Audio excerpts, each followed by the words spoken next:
Assalamu alaikum wa rahmatullahi wa barakatuh. Brothers and sisters, we welcome you on behalf of Islamic Reminders Institute for today's session with Sheikh Wasim Kempson on the topic Reliance on Allah. This is our sixth topic in this series. Sheikh Wasim was born and raised in UK. He accepted Islam in '94, and after that, he went on to study at Madinah University.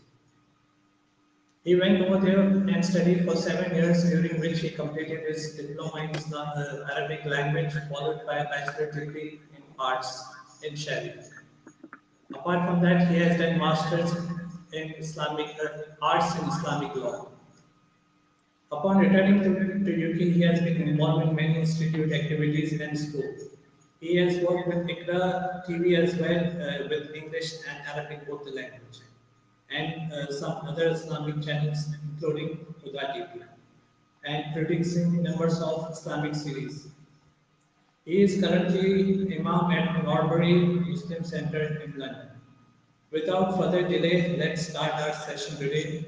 Over to you, Sheikh. Jazakallah khair, brother. Bismillah ar-Rahman ar-Rahim. Alhamdulillahi Rabbil Alameen. Wa sallallahu wa sallam wa baraka ala nabiyyina Muhammadin wa ala alihi wa ashabihi ajma'een.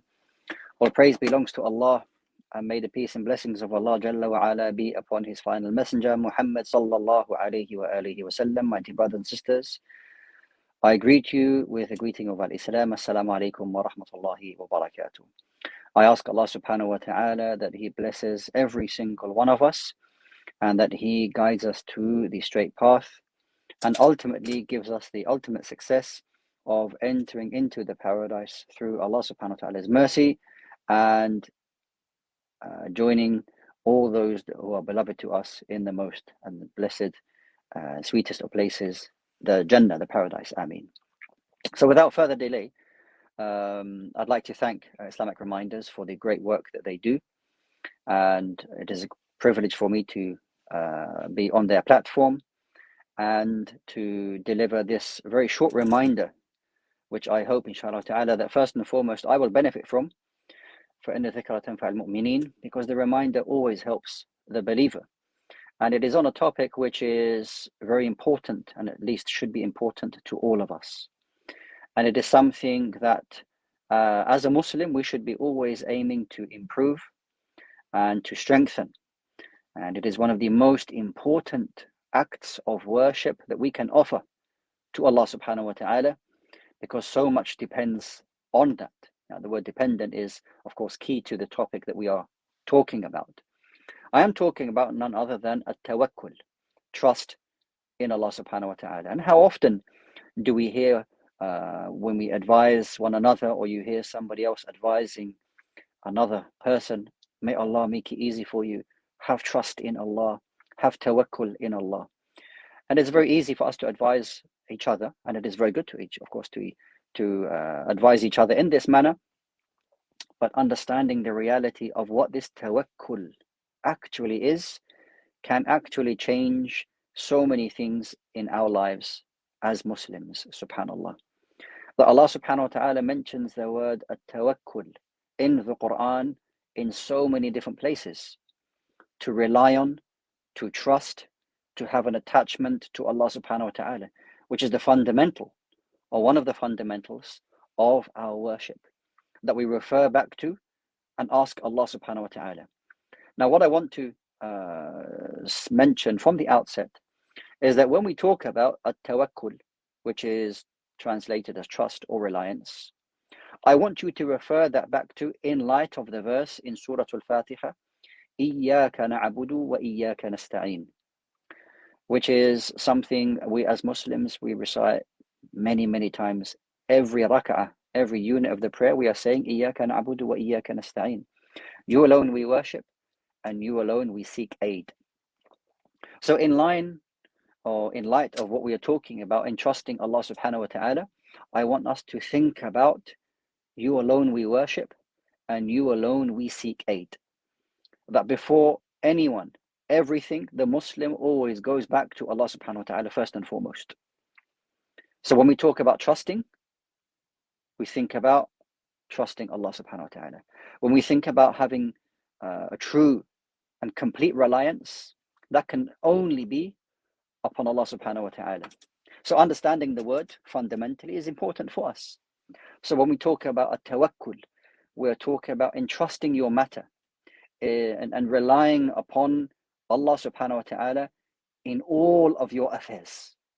So you entrust all of your matters, your dunya matters, your worldly matters, your hereafter matters, all of them, that you entrust them to Allah subhanahu wa ta'ala, that you believe and know that Allah subhanahu wa ta'ala will take care of you.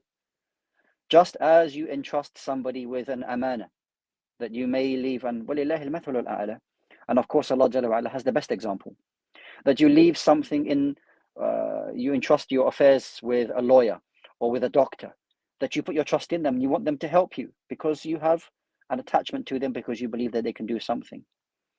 Now, no doubt within the creation, all of them are limited in what they can do for you. But now imagine having reliance and trust in Allah subhanahu wa ta'ala, who is ala kulli shay'in qadir, who is able over all things, that there is no impossibility with Allah subhanahu wa ta'ala. So imagine when you have your job, looking after your children, getting through day by day, whatever matter you have, whatever you have in front of you, you entrust that Allah subhanahu wa ta'ala will give the best and provide a way for you. So this can have an impact upon you as a Muslim immediately. It's not something you need to think about, well, I'll try in Ramadan. From today, your next prayer, from your next event, from the next thing that comes across in your life, you just change your perspective and you ask Allah subhanahu wa ta'ala to help you in that, because you rely upon Him. And there is no difficulty for Allah subhanahu wa ta'ala. From His attributes, that there is no difficulty for Allah Jalla wa Ala, that He can turn around things immediately. So when you put your trust and rely upon Allah subhanahu wa ta'ala and trust Allah Jalla wa Ala to take care of your affairs, then a burden is removed. A burden is removed from your shoulders, subhanallah. That what is upon you is only to conduct yourself in the correct way, for you to fulfill what you are able to fulfill, and then the rest is up to Allah subhanahu wa ta'ala. Those who have a lack of tawakkul, those who have weak tawakkul, will always be burdened with trying to complete these worldly affairs. And if they rely on themselves completely, or they have an over-reliance on other people, then ultimately, because people will, and they can only fail you, and their qudurat or their abilities are mahduda, that they are restricted, that you may always feel disappointed. So Allah subhanahu wa ta'ala makes it a point of iman, of our faith, وَعَلَى اللَّهِ فَتَوَكَّلُوا إِن كُنتُم مُؤْمِنِينَ, and put your trust in Allah if indeed you are true believers. Subhanallah. So it's part of our iman, part of our faith, to have this trust in Allah subhanahu wa ta'ala. But there's a fine balance, brothers and sisters. There's a very fine balance about how to have this trust in Allah subhanahu wa ta'ala, because we want to explain some of the important points, and I know the time is very short with ourselves, and it's a topic that inshallah ta'ala I hope you will further investigate and read upon, so you can have a deeper understanding, so it impacts your ibadah, your worship straight away. So we spoke about its linguistic meaning, we've spoken about its shari'i meaning. That is al-i'timadu ala Allah, that trust and reliance upon Allah subhanahu wa ta'ala, that He alone is the one who is in control of the affairs of all of the universe, and that He alone is the one who can help you and aid you, subhanahu wa ta'ala. Now, that being the case, we want to have the correct balance, meaning that there is a misunderstanding concerning a tawakkul. So maybe a person believes that they have trust in Allah subhanahu wa ta'ala totally, completely, 100%, but they have missed one important thing. And I want to give some examples from the sunnah of the Prophet sallallahu alaihi wasallam concerning the misunderstandings concerning a tawakkul with many Muslims. Because the person may believe that I have so much trust and reliance upon Allah subhanahu wa ta'ala that they have been deceived, that they don't end up doing anything. This in fact is not called a tawakkul, this is called a tawakkul. Tawakkul, not tawakkul, but tawakkul. There's a slight difference between the two. And even in the fine difference between saying them, understanding as well as a fine balance. A person can believe and be living in a state, oh Allah, I have full trust in you, that you will provide for me, that you will make things easy for me, that you will guide me. But then what is upon you? This is where the misunderstanding comes. So the starting point is that yes, number one, we all trust Allah subhanahu wa ta'ala, and that He subhanahu wa ta'ala is in control of all the affairs of the universe. Nothing happens except by His permission. Guidance is from Allah. Help is from Allah. All of these things, alhamdulillah, so the person is then going in the right direction. Where the individual goes wrong is that they don't believe they have to do anything after that. Yes, tawakkul is a state of the heart. It's an act of ibadah, an act of worship from the heart. But then, is there something upon you? Is there any command by Allah subhanahu wa ta'ala or the Prophet sallallahu alaihi wasallam for you to then act upon that tawakkul? Absolutely there is. And this is where many a time a people may have a wrong understanding. You know, during the time of Umar ibn al-Khattab radiallahu anhu, he entered the masjid and he saw a people and he said, well, who are you people? And they said, we are a people who trust Allah subhanahu wa ta'ala.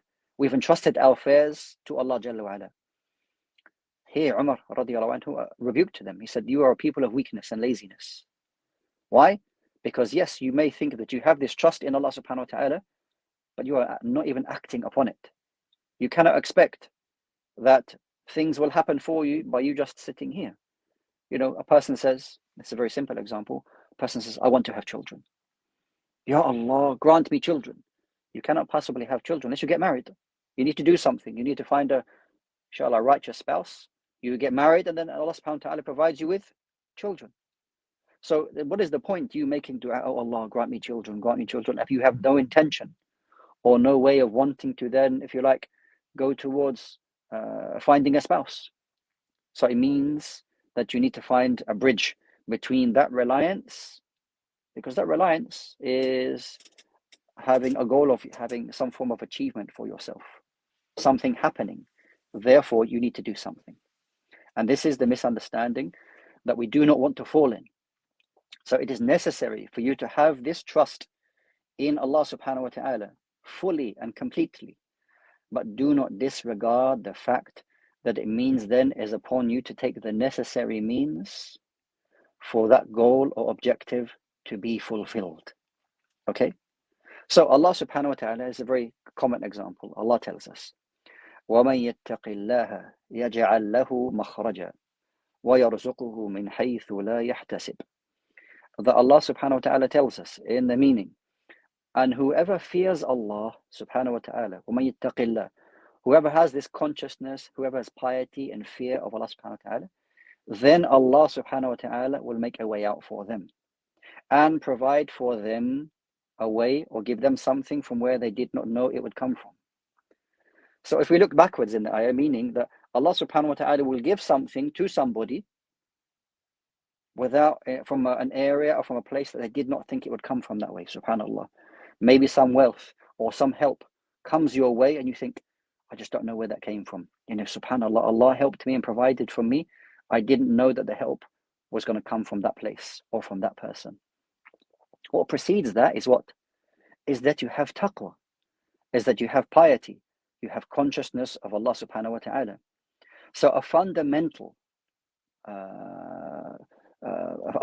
element in us receiving provisions from Allah subhanahu wa ta'ala is what? Is for us to have taqwa of Allah subhanahu wa ta'ala.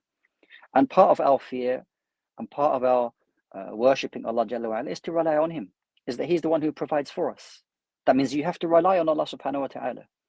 So this is a very important verse for us to understand, where Allah subhanahu wa ta'ala will give us, provide for us, give to us and provide for us, as long as we are then conducting ourselves in the correct way, and that is having taqwa of Allah subhanahu wa ta'ala. May Allah Jalla wa ala grant us taqwa. May Allah subhanahu wa ta'ala grant us the correct understanding of this particular matter. Allahumma ameen.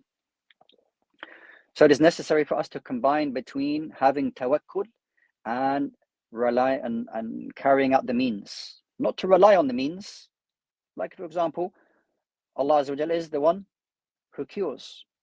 As Ibrahim says, وَإِذَا مَرِضْتُ فَهُوَ يَشْفِينِ. And if I become ill, it is He subhanahu wa ta'ala is the one who cures. Now, where is the cure? The cure could be in your supplication.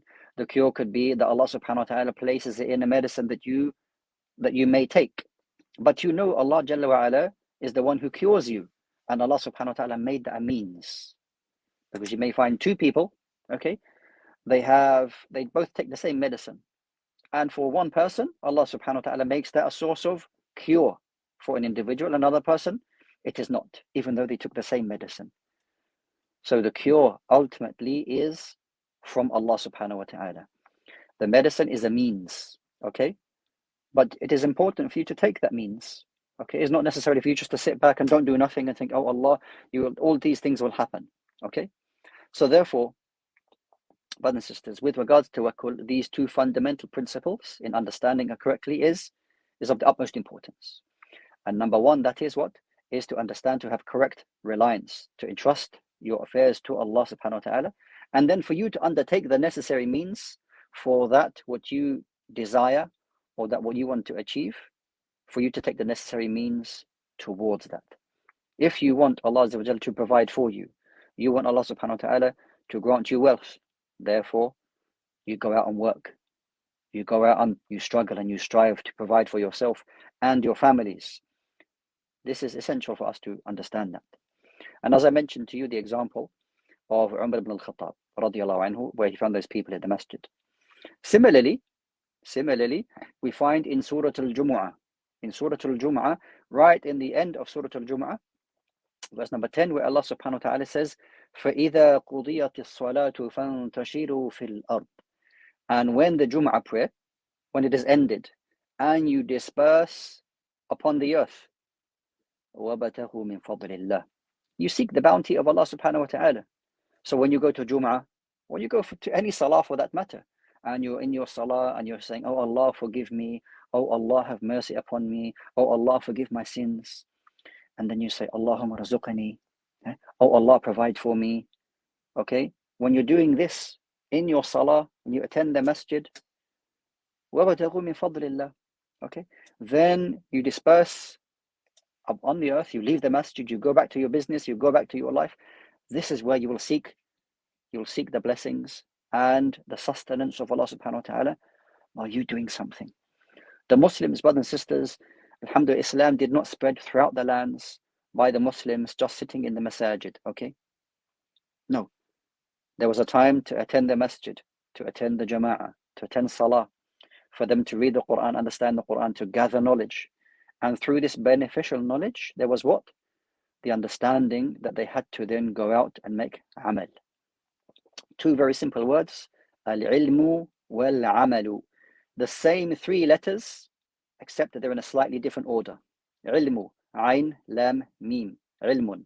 And then amal, ayn, mim, lam. So the Muslim always recognizes and knows that with this knowledge, there is the responsibility of acting upon that particular knowledge. So I want to give some more examples, inshallah ta'ala, concerning the importance of understanding at-tawakkul. The Prophet sallallahu alaihi wasallam used to seek refuge from being weak and lazy. The Prophet sallallahu alaihi wasallam says, Allahumma inni a'udhu bika min al-hammi wal-hazan wal-ajzi wal-kasli wal-bukhli wal-jubni wa-dali' ad-dayni wa ghalabat al-rijal. Oh Allah, I seek refuge with you. Oh Allah, help me from the worries and grief. Al-hammi wal-hazan. And also, al-ajz wal-kasl. Al-ajz is the inability to do something. Okay, that you are put in a position where you can't do something. Wal-kasl, and that is laziness. So a person, and laziness or ajz, these two situations, is not because the person isn't able. They are perfectly able to do something, but they place and make excuses for themselves. Okay, I won't do this. Yeah, I can't do this. I will just rely upon Allah subhanahu wa ta'ala. Gold and silver does not fall from the sky. Money is not posted through your letterbox just because you asked Allah subhanahu wa ta'ala for it. It doesn't work like this. So the Prophet alayhi salatu wasalam referred to us, reminded us to seek refuge that you don't become from those people who become lazy. that first and foremost you rely and ask Allah subhanahu wa ta'ala to help you. Even during the Hajj, even when performing the Hajj, that we know that a person is to gather their provisions, to gather their money, to gather whatever is needed to, to complete their Hajj. But remember, وَتَزَوَّدُوا فَإِنَّ خَيْرَ الزَّادِ التَّقْوَى. And you will take provisions for you on your journey. These are the means that will help and make things easy for you. But remember that the best provision that you can take with you is taqwa. This isn't something you put in your pocket. This isn't something you place in your bag. Having trust in Allah subhanahu wa ta'ala is not a box that you're ticking. It's not lip service. All of these acts of ibadah, brothers and sisters, is something amali. It requires you to have a correct and deep understanding, an attachment. Your heart is attached to Allah subhanahu wa ta'ala, that you know that no one can help you. Only Allah subhanahu wa ta'ala is the one who truly helps. And that everybody around you is merely a means. Okay? You're not putting all of your trust into a person or into something, into the medicine. No. If Allah subhanahu wa ta'ala makes them a means, if something, if Allah Jalla wa'ala blesses you with something, or you are making dua for something, the first whom you should thank is who? You thank Allah subhanahu wa ta'ala, because Allah Azza wa Jalla is the one who facilitated that for you, and that person was a means. And similarly, if you are able to help somebody, don't be so boastful, don't be so proud that I helped you and I did this for you. Allah subhanahu wa ta'ala used you. You were utilized. As the Prophet sallallahu alaihi wasallam, if Allah Azza wa Jalla loves a person, He uses that person to do good. You were used to do good. Okay? If you, alhamdulillah, you were happy to Allah Jalla wa ala. So both people, the one who receives the benefit, who receives the help, the first one they thank is Allah subhanahu wa ta'ala. And the one who was part of facilitating that help, the first one who they thank, they're not waiting for the thanks for the people, that they thank Allah subhanahu wa ta'ala, that they enabled them to be part of helping or delivering some help or aid to people. Now, no doubt, that doesn't mean that they don't thank each other, because the Prophet ﷺ told us that, the person who does not thank the people is not truly thankful to Allah subhanahu wa ta'ala. So we also remember these important principles.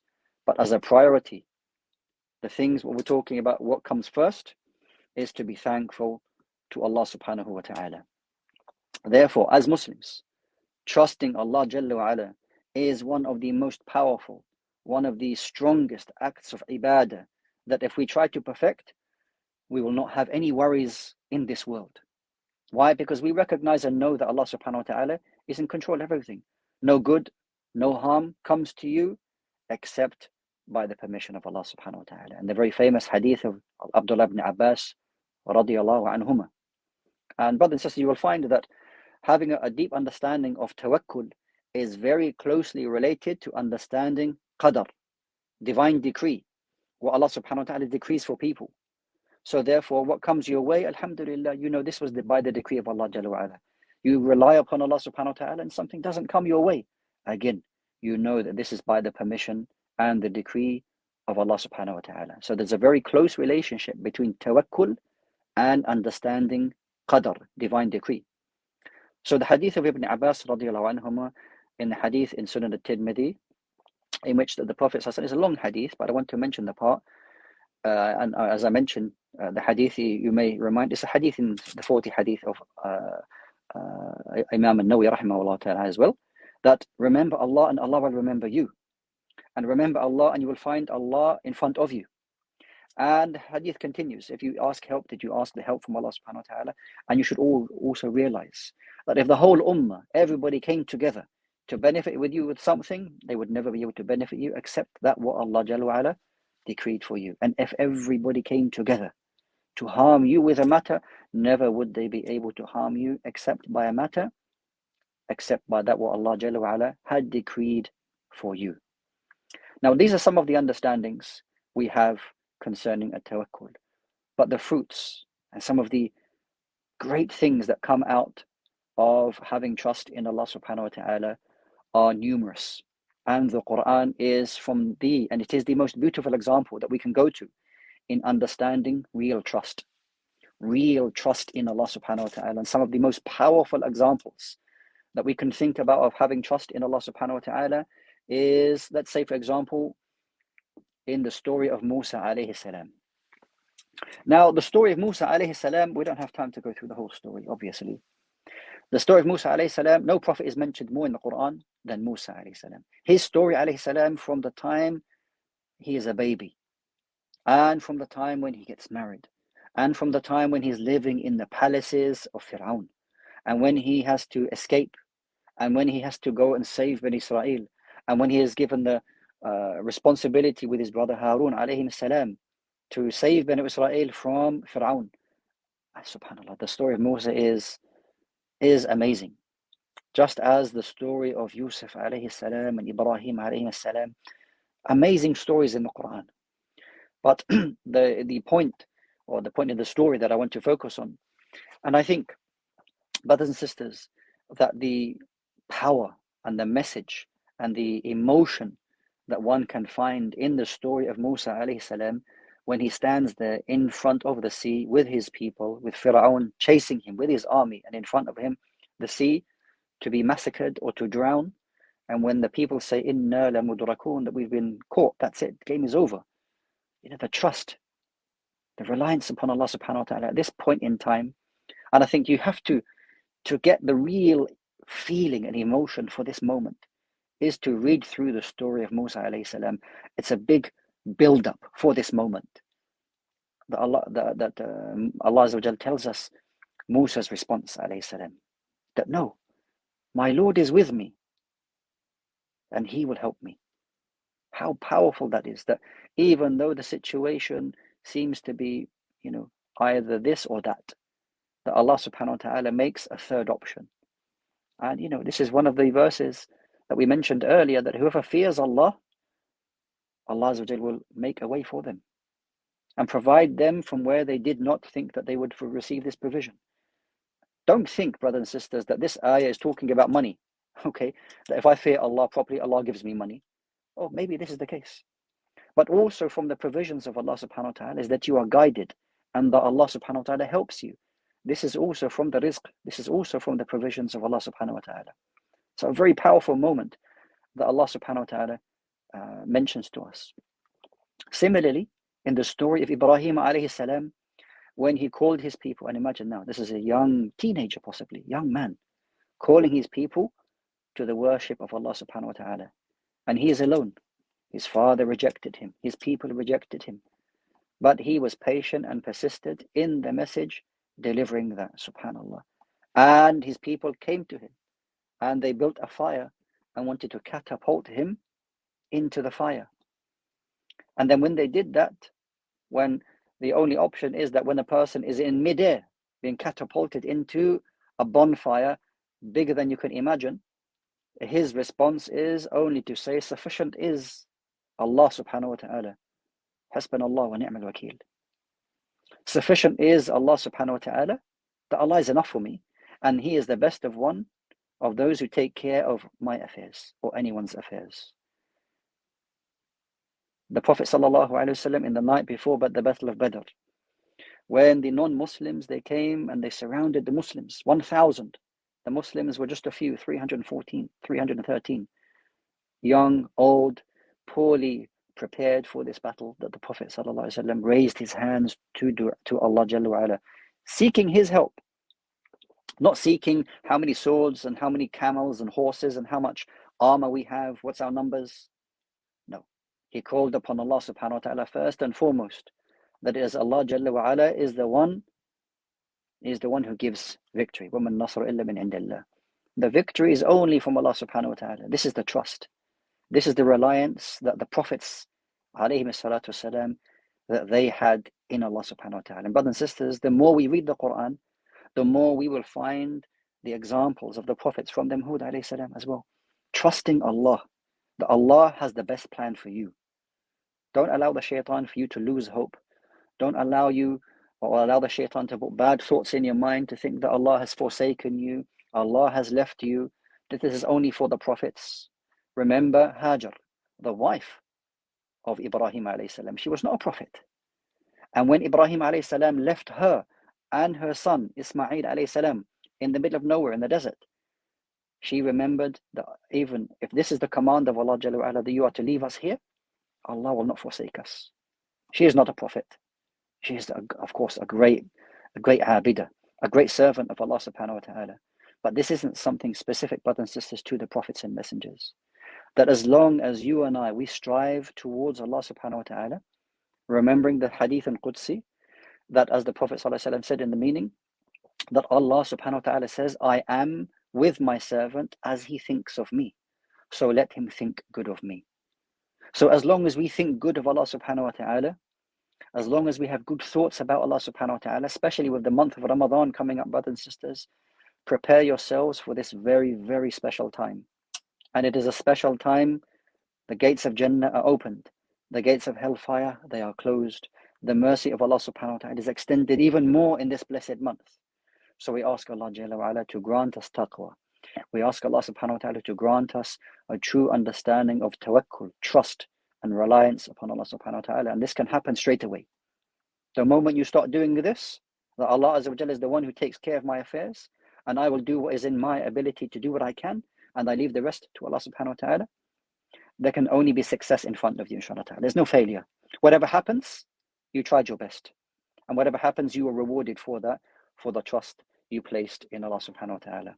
So may Allah Jalla wa ala increase us in all good in this dunya and in the akhirah. Ameen.